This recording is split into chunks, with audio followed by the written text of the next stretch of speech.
피해자 질문에만, 아니, 피해자 진술에만 우리나라는 판결이 의존하고 있기 때문에 지금도 과잉 형벌 상태다.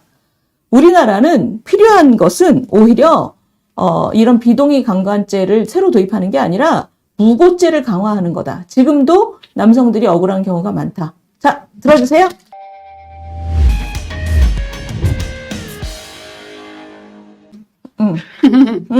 자, 이번엔 동그라미부터 말씀해 주세요. 무고죄 강화가 왜 필요한지.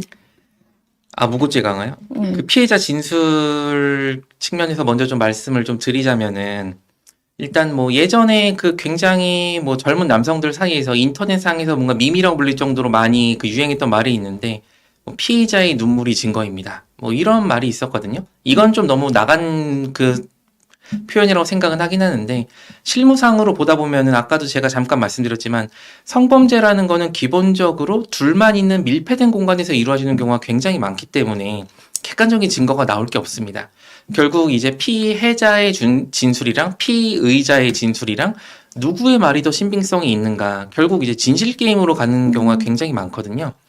근데 그러면은 누구의 말이 더 믿을 만한가, 신빙성이 있는가를 판단하는 경우에는 여러 가지 기준이 있긴 하겠지만, 이 사람이 뭐 단순히 뭐 의사에 반해서 성관계를 했다 안 했다 이런 것뿐만 아니라 실제로 진술을 하다 보면은 그때 정황이라든지 평소의 관계라든지 사건 당일의 뭐 시간, 장소 뭐 여러 가지 것들을 물어보게 돼 있습니다. 근데 그 중에서 너무나 당연한 얘기지만 거짓말을 한 게 있다고 하면은 나머지 진술들의 신빙성도 떨어져야 되는 게 정상이거든요. 제가 생각하기에는.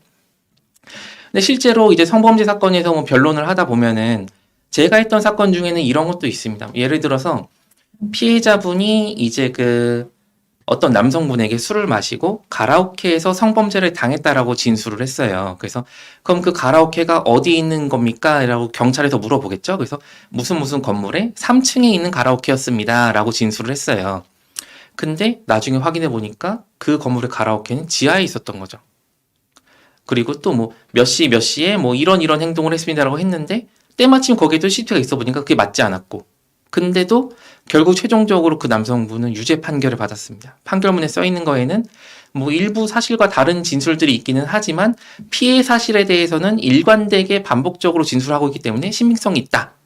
그래서 지금도 법원에서는 피해자랑 피의자랑 둘 다 말밖에 없으면 피해자 쪽에 조금 더 좀 무게를 실어주는 게 아닌가 이런 생각을 하고 있고요.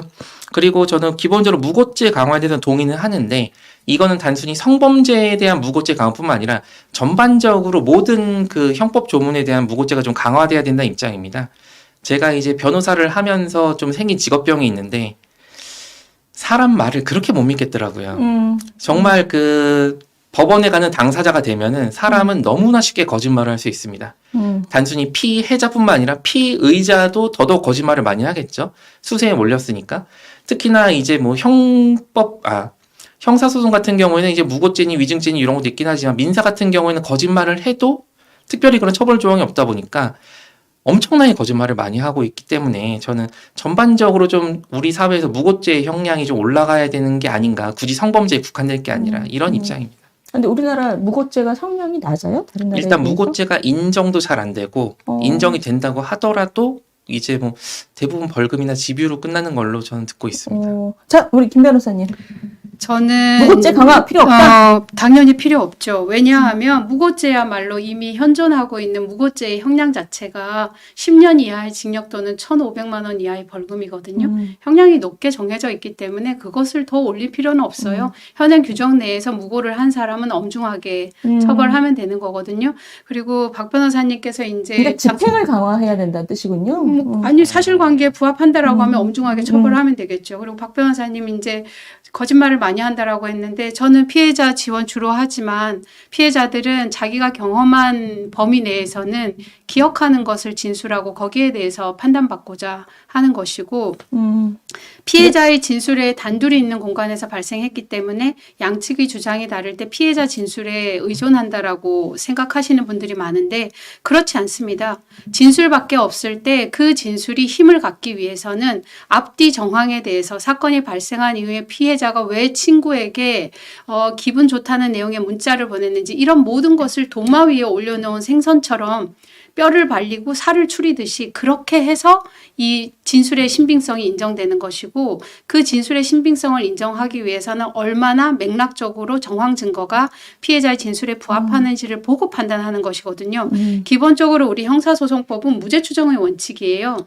가해자에게 무죄를 추정하는 상태에서 사건을 진행하기 때문에 피해자의 진술밖에 없는 경우에 그게 유죄가 나온다? 진술만을 가지고 유죄가 나오는 경우는 저는 없다고 생각합니다. 그래요? 진술을 뒷받침하는 맥락상에서의 정황 증거들을 파악을 해서 보고 사건 발생 이후에 피해자가 자기 절친에게 이런 일이 있었는데 너무 속상해. 그런데 문제 제기할 수가 없어. 이런 피해를 호소한 게 있는지, 기록으로 자신의 피해에 대해서 남겨놓은 것이 있는지, 어디 병원에 가서 상담을 받은 것은 있는지, 그 후에 가해자하고 문자를 주고받았다면은 그 이유는 무엇 때문인지 이런 것을 묻고 또 물어서 판사가 합리적인 의심의 여지가 없이 피해자의 진술이 신빙성이 있다고 했을 때 그때 비로소 피해자의 진술은 유죄의 증거가 되는 것이거든요. 산 넘고 물 건너야 충분히 된다는 들었습니다. 거죠. 이 지금 말씀하신 것에 대해서 역시 피해자를 많이 그 변호해 오신 분 입장에서 동의하세요?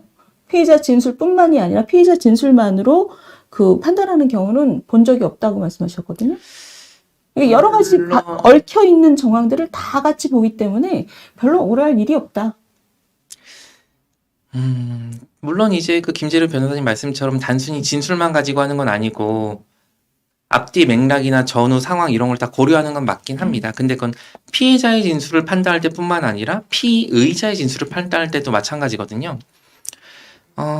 요거는 좀 굉장히 좀 물론 제가 이제 뭐 진행했었던 요 사건이 뭐 모든 뭐 사법 체계에서 일관된 그런 뭐 정황이라고 말씀드릴 수는 없긴 한데 아무래도 뭐 이런 토론에 있어서 좀 극단적인 케이스를 말씀을 드리는 게 조금 더 제 입장에도 부합하기도 하고 저랑 같은 입장을 가지신 분들이 이해하기도 편할 것 같아서 제가 했던 또 사건 중에 또 요런 게 있습니다. 이제 그 어떤 남녀가 이제 그 기존에 알던 사이인데 술을 마시고 이제 그 남자의 오피스텔에서 이제 그 성관계를 하기로 해서 들어갔었거든요. 근데 당연한 얘기긴 하지만 집 안에는 뭐 CCTV나 그런 게 없겠죠. 개인적으로 녹취를 하지 않는 이상.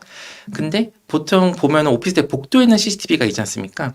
그래서 그 들어가기 전과 나온 후에 그 정황이 찍혀 있었는데 들어가기 전에 여성분이 먼저 같이 이렇게 팔짱 끼고 가다가 남성분에게 스킨십을 진행을 합니다. 굉장히 격한 스킨십을 하는데 제가 그걸 여기 방송에서 말씀드리기 힘들고 아무튼 여성분이 먼저 이렇게 한 10분, 20분 정도 복도에서 스킨십을 하고 하하호하면서 방으로 들어가고 나중에 나올 때 또 하하호하면서 팔짱 끼고 나오고 근데 나중에 그 여성분이 그 안에서 강간을 당했다 라고 고소를 해서 당연히 남자분 입장에서는 CCTV를 확보하고 있었으니까 자신이 있었죠. 아니 들어갈 때랑 나올 때랑 이 전후 상황만 봐도 이렇게 사이가 좋은데 그 안에서만 강간당했다는 게 말이 되느냐. 제가 이런 얘기를 하면 결론이 어떻게 됐을 것 같으신가요? 하시는 이유는 유죄가 나왔습니다. 그러니까 그랬을 것 같아요. 우리 그것의 논리는? 박 변호사님 사건이어서 제가 뭐라고 말씀드릴 수는 아니 근데 없지만. 논리는 뭐였어요? 판사의 판결은 그게 거기서도 이제 마찬가지로 당연히 안에서는 이제 피해자분의 진술밖에 없었는데 그럴 수 있다. 그 안에서 다른- 마음이 바뀌었다는 게 그 안이 여성분이고. 그 들어가기 전이랑 후에 이렇게 그런 CCTV가 찍혔다고 해서 그 안에서의 모든 행동이 또 인용되는 것이라고 허락한 거라고 볼 수는 없다. 뭐 이런 식으로 흘러가가지고 결국 또 유죄가 나왔죠. 이런 얘기를 들으면 남성분들이 굉장히 걱정하실 것 같은데 김 변호사님 여기 글쎄요, 그 박 변호사님이 한 사건에서 그렇게 결과 나온 걸 말씀하시니까 제가 그 사건을 반박드릴 수는 없지만 통상적인 경우에 그런 사례가 기소가 돼서 재판을 받게 되면은 무죄가 나오는 경우도 꽤 많을 사건이거든요. 그거는 그래요. 수행 과정에 있어서 뭐 무슨 미스가 좀 있지 않았을까 그런 오케이. 생각도 들긴 합니다. 이제 뭘 잘못했을 거다 변호사가 아니 꼭 그런 의미는 아니고 딱 그렇게 들리는데요 지금. 이런 죄송합니다. 사건을 지냐 이 바보야 이런 뜻인 것 같은데 지금. 자, 별로 부정을 안 하세요 어디다가.